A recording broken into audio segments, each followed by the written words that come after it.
When Marcus asked why he was pulled over, the situation escalated.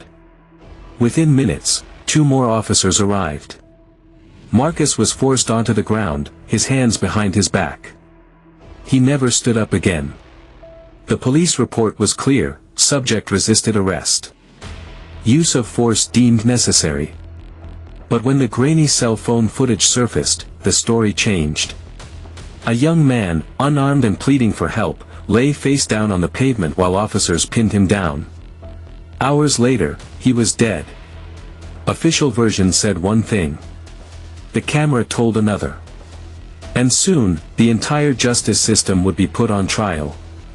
It was all in the summer of 2016, in a mid-sized southern city in the United States. The place was known for its charm, tree-lined streets, quiet suburbs, and a police department that, at least on paper, was community-focused. But beneath the surface lay deep divides. For years, complaints of racial profiling and heavy-handed policing had been whispered about in neighborhoods the media rarely covered. That summer was hot and restless. National headlines were already filled with protests over police brutality. And in this city, a single night would ignite a firestorm.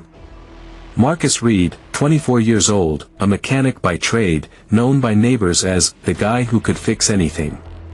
He was quiet, hard-working, and saving to start his own garage. Officer Daniel Hayes, a 12-year veteran of the police force.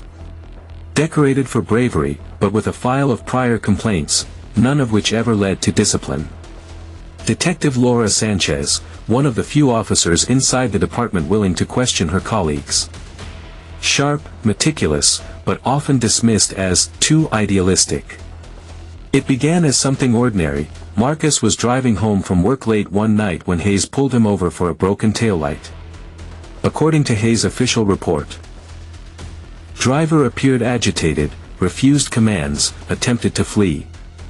Force was necessary to subdue. But eyewitnesses said differently. Marcus had complied, handing over his license and registration. Then, without provocation, Hayes ordered him out of the car. When Marcus asked why, the situation escalated. Within minutes, 2 more officers arrived. Marcus was forced onto the ground, his hands behind his back. He never got up again. Paramedics were called, but by then Marcus had stopped breathing. The cause of death would later be listed as positional asphyxia, suffocation caused by the way his body had been restrained. Initially, it seemed open and shut.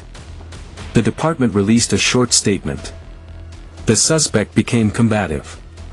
Officers acted within protocol. Any loss of life is tragic. The local newspaper carried the headline the next morning.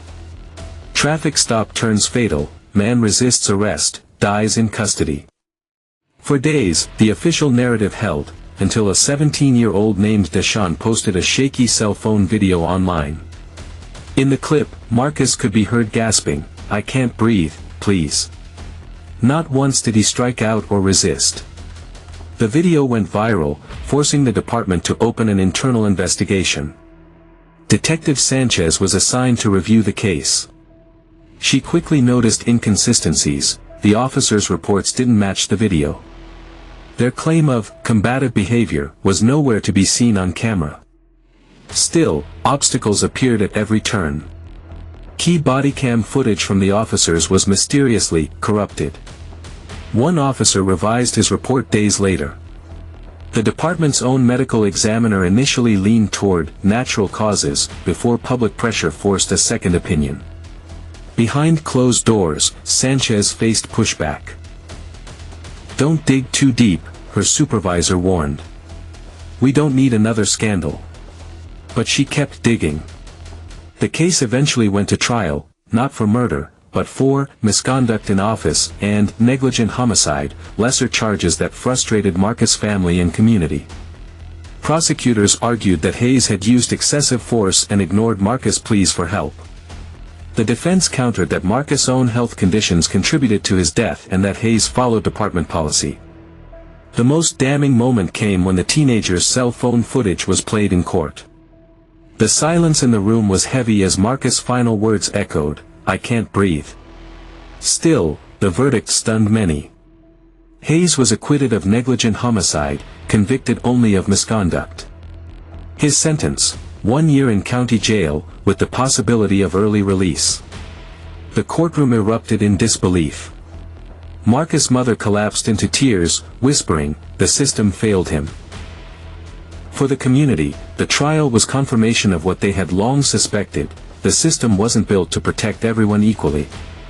Protests filled the streets. Signs read, "Justice for Marcus," and "Who protects us from them?" Detective Sanchez, disillusioned, resigned from the force months later. The truth was there, she told reporters. But the system bent itself to protect one of its own. Marcus' story became a rallying cry. His name was painted on murals, his face held up at vigils, his story told in documentaries. And yet, his family never got the justice they hoped for.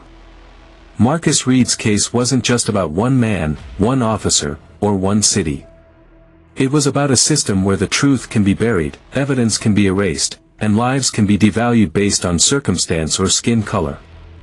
It left behind a haunting question, one that still echoes today. This story is a fictionalized retelling created for educational and awareness purposes. If this story resonated with you, please like, share, and subscribe for more true crime narratives that explore justice, truth, and the human impact behind the headlines.